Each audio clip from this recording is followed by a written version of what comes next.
கர்த்தர் உலகத்தையே சுற்றி இருக்கிற அத்தனை இடத்திற்கும் அந்த ரதத்தின் மூலமாய் ஒரு மகிமையை கர்த்தர் காண்பிக்க போகிறார். உங்கள் பிஸ்னஸ் வளர்ந்து வளர்ந்து வளர்ந்து நீங்கள் நினைக்காத இடங்களை போய் அது சேர போகுது. ஹல்லேலூயா. நான் விசுவாசிக்கிறேன், இங்கே இருந்த சத்தத்தை கேட்குற நிறைய பேரை ஆண்டவர் ஒரு கிராமத்தில் அல்ல, ஒரு இடத்துல அல்ல, மகளே நீ வெட்கப்பட்ட அதே இடத்துல உனக்கு ஒரு ரதம் கொடுக்கப்படும். நீங்கள் அவமானப்பட்ட அதே இடத்துல உங்களுக்கு ஒரு ரதம் கொடுக்கப்படும். ஆமேன். எந்த இடத்துல உங்களுக்கு கேட்பாரற்று கடந்தீங்களோ அந்த இடத்துல ராஜாவினுடைய ரதம் உங்களுக்கு கொடுக்கப்படும். ஆமேன். ஆண்டவர் இந்த கூட்டத்தில் தேடிக்கொண்டே இருக்கிறார்.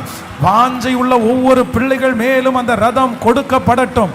இனி உங்க காலம், இதோ உங்க சீசன் ஆரம்பிச்சிருச்சு. இதோ மகனே உங்க சீசன் ஆரம்பிச்சிருச்சு. கர்த்தர் இந்த ஜெபத்திற்கு பிற்பாடு உங்க சீசனை கர்த்தர் ஆரம்பிக்கிறாரு. இனி எழுந்து போரடி, எழுந்து போரடி. இதோ இஸ்ரவேலின் தேவனாகிய கர்த்தர் உன்னிலே பலத்த கிரியைகளை கிருபையாய் நடப்பிக்க போகிறார். ஆமென். Thank you Jesus. Hallelujah.